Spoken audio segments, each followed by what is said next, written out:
Good morning. Today is Tuesday, April 2nd, 2024.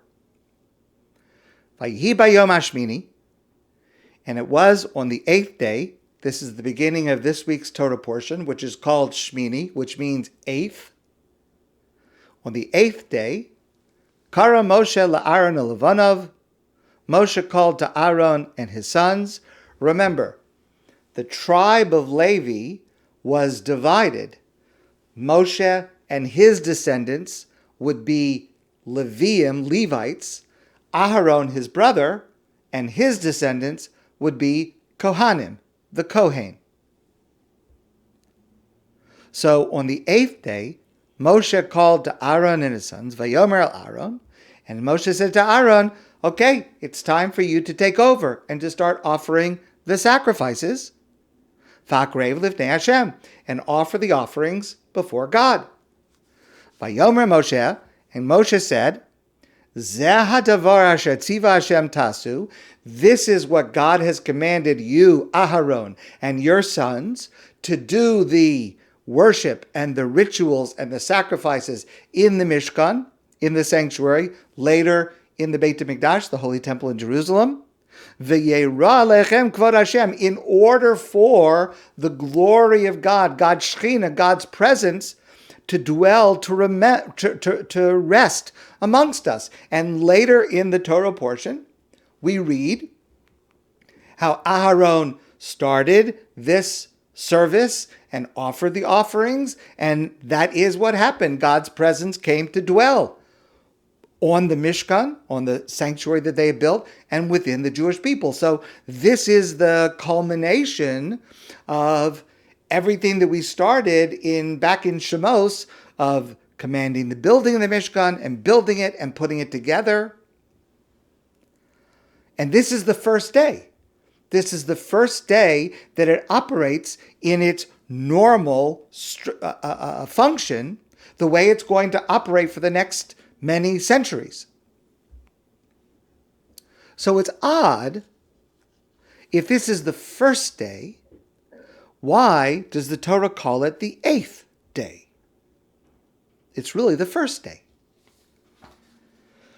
Well, it's called the 8th day because it follows 7 days of practice. The Torah told us before that for the first 7 days, it was like a dress rehearsal. Moshe officiated. Now, keep in mind, Moshe was a Levite. He was never again, after those first 7 days, he was never again going to offer a sacrifice. Only Aharon and his sons. But for the first 7 days, it's like the dry rehearsal, the dry run. Moshe offered the sacrifices. Moshe erected the Mishkan, put all the pieces in place, and then took it down every day. So they were in one place, but it didn't stay up. It was like practice. Set it up in the morning, take it down at night, set it up in the morning for 7 days. Only after the first 7 days, a Broadway show. First, you take it on the road, and you have a few previews, and you make sure it's all working right, and it all fits together, and all goes, and then you open on Broadway. So this was opening night on Broadway. But can you imagine if you had a big show, and you had opening night on Broadway, and you called it this is the 12th performance? It's not the 12th performance because you had previews out of town. It's the first performance on Broadway. So why should this be called the 8th day? This is the first time that the Mishkan was set up and left that way. The first time that it operated normally with Aharon doing everything, and Moshe back to his role as a Levite, as a Levi. Rabbi Dovid Feinstein, of blessed memory, tells us that there's a very, very important lesson on why the Torah insists on calling this the 8th day instead of the 7th day. And that is because in many areas of life, and especially in spiritual matters, the preparation, the practice, is almost as important as the real thing. If the Torah had called our portion day 1, Vayhi Bayom HaRishon, on the first day, which makes sense, it's the first day that the Mishkan is in regular operation, that would send the message that the previous 7 days of preparation, of practice, of making sure we know how to do it when the time comes, that was secondary. But when it comes to, again, many areas in life, but especially in spiritual matters, the preparation is part of the performance. Because the preparation, how much preparation we put in, what depth of preparation we put into whatever it is we're going to do, that puts the goal, in this case the mitzvah, in the proper perspective. You remember, just recently we discussed this concerning Shabbos. The way in which our preparations during the week are not just preparations, they are actually a part of fulfilling Shabbos itself. Part of Shabbos, remember, we quoted Rav Kook, the first chief rabbi of Israel. Part of Shabbos is observed on Friday night and Saturday. Part of Shabbos is observed in how we prepare for it on Friday and the days that come before.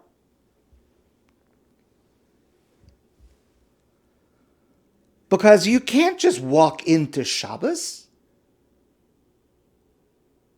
You first of all, there's a whole lot you have to study.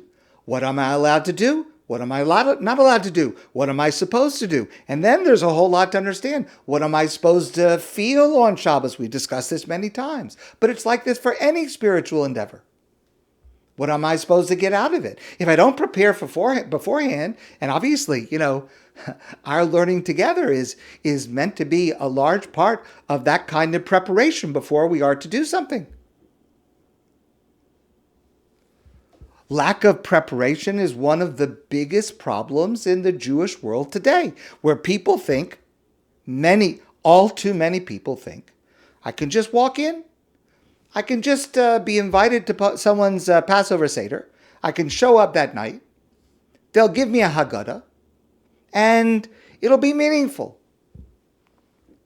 I hope it'll be meaningful, but if you haven't prepared before, if you haven't done the spiritual preparation, yes, I know, many of us are involved in the material preparations for Pesach. We're shopping, we're cooking, okay, and that's important. That's important. But the spiritual preparations, the intellectual preparations, if we don't work on understanding the Haggadah and preparing our questions and preparing our answers and figuring out how to make it interesting and get everyone involved, it's going to be flat. It's not going to work. And the same thing happens with high holidays. People who only participate in synagogue a couple of days a year. And if they have not attended classes, if they had not studied, if they have not opened the machzor beforehand to understand what it is that we're trying to do and accomplish with the high holidays, if they just come to the synagogue and sit down, I'll tell you in advance, they're going to be bored. And if they're bored, they're going to talk. And they're going to leave saying, this is a really boring thing. Unless they prepare. And when you prepare for it, and when you appreciate it, and when you understand why this prayer comes after this prayer and what it means, then it becomes deeply moving. Then it becomes transformative. And that, of course, is the goal. That, of course, is the goal.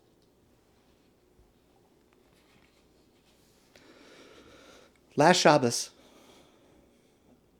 we read in the Torah a special portion, the third of 4 special Torah portions. The fourth one is this coming Shabbos, Parshat HaChodesh. We're going to talk about that one later this week. But last Shabbos we read Parshat Parah, about the Parah Aduma, the Red Heifer. This was a ritual that took place while the Beit HaMikdash was standing in Jerusalem. It was a very strange sacrifice that was offered, and it was done in a way that would provide spiritual purification for a person who wanted to enter the grounds of the Beit HaMikdash, the Holy Temple in Jerusalem. It would release a person from the status of tameh, ritually impure, to becoming tahar, ritually pure.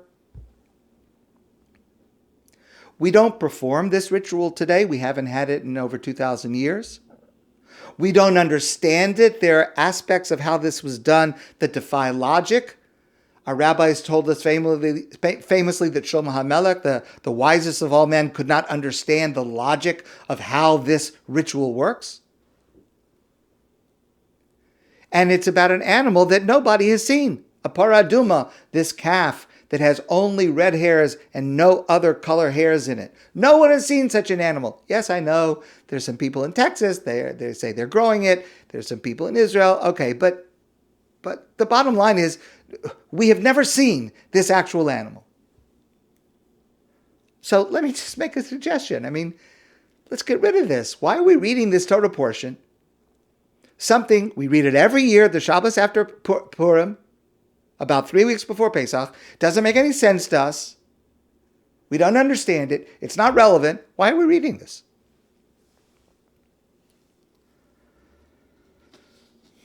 There's a phrase in the Talmud. This phrase occurs thousands of times. It's a standard formulaic phrase in the Talmud. Students of Talmud probably don't even notice it. It's so frequent and so ubiquitous. Tashma, tashma, come and hear. It's the standard way in Talmudic discussions that you open a discussion. Tashma, let's discuss. Tashma, come, listen, ask, consider. It's the beginning of a conversation to learn something. Because often there is an answer to something that seems mysterious and unanswerable. There is a reason. There is a significance that will resonate for us. And what tashma implies, is that if you stretch, don't just say, I don't understand it and give up. Stretch yourself. Look into it. See what people say. See what commentators say. You may find wisdom there. You may find significance in it. Maybe not immediately.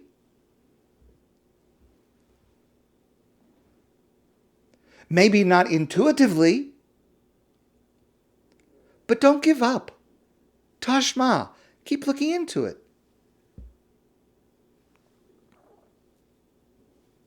Try to work it out. When the Beit HaMikdash, the Holy Temple in Jerusalem, was standing, every Jew traveled to Jerusalem for Pesach, as well as the other two festivals. And every Jew who had traveled to Israel, to Jerusalem for Pesach, participated in the Korban Pesach, the sacrificial, the paschal offering that was the centerpiece of the Seder meal at that time. We don't have the Korban Pesach today, the Passover offering, because the Beit HaMikdash is not standing. We have symbolic foods that remind us of what we are missing. A magnificent system, a magnificent occurrence. Every Jewish person in the world gathered in Jerusalem for Pesach. But here's the thing. You can't just walk in. If you are tameh, ritually impure, which most people are, if you go to a funeral, you're ritually impure. If you visit a hospital, you're probably ritually impure. Most people, during the course of their life, become ritually impure. There's nothing moral. There's nothing wrong with it. But if you're tameh, you're not allowed to enter the Beit HaMikdash. You're not allowed to partake of the Korban Pesach. So there was a 7-day procedure. It took 7 days. utilizing this ritual of the Parah Adumah, the red heifer. And you had to go through that 7-day preparation in order to be able to participate along with the rest of the Jewish people.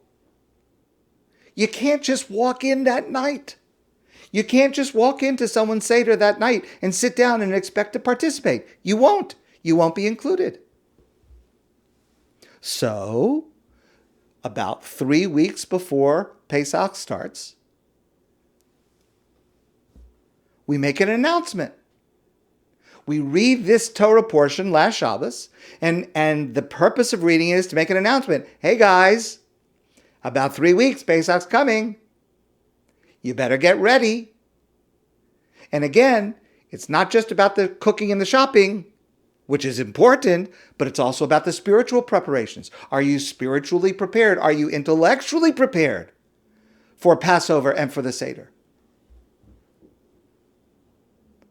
Because it requires preparation, so start now.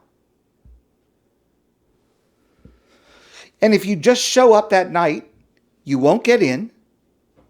Well, now you'll get in, but in the time of the Beit HaMikdash, you would not get in. You would not be allowed to participate.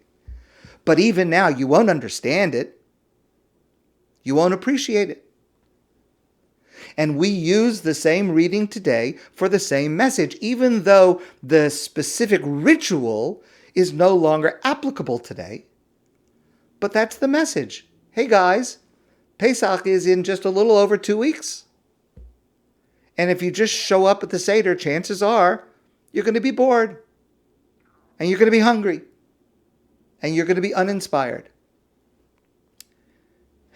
Chances are you will wish for Haggadah on 1 foot. Or the 5-minute version. Now, you may be amused at the Seder that you attend. You may enjoy the company. You may enjoy a delicious meal. And I hope that is true for you, even if that's all it is. I hope that's true. And that is significant. But you won't be transformed. To be transformed, you need to prepare in advance. The message of reading the Parshat Parah last Shabbos is a reminder. Between now and Pesach, just over 2 weeks, stretch yourself. Read a new Haggadah commentary that you've never read before. There are more commentaries in more languages on the Haggadah than any other Jewish book. Attend a class. You are attending a class, my class. Okay, attend my classes. There'll be many of mine, and there'll be many others. And as you know, there are many more of mine on the website and on YouTube. There is room for ritual to be creative and accessible and modern and fun and empowering. All of those things are good. And we need to work on that. But you have to stretch. You have to prepare in order to reach holiness. You have to stretch. You have to prepare in order to pass it on to your children. For that, there's no shortcut.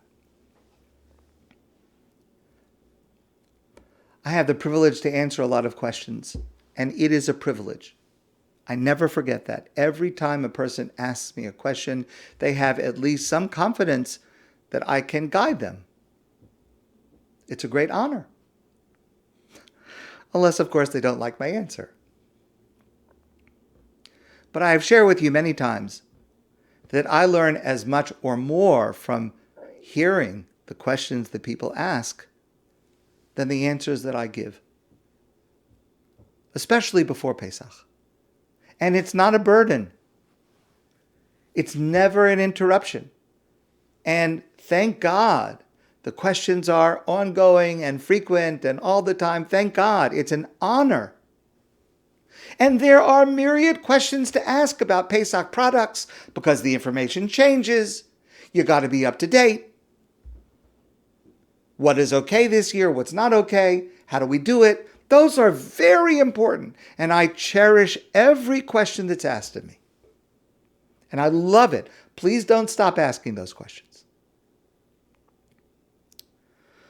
But I wish that I got more questions about how to prepare spiritually for Pesach. Which Haggadah should I use this year?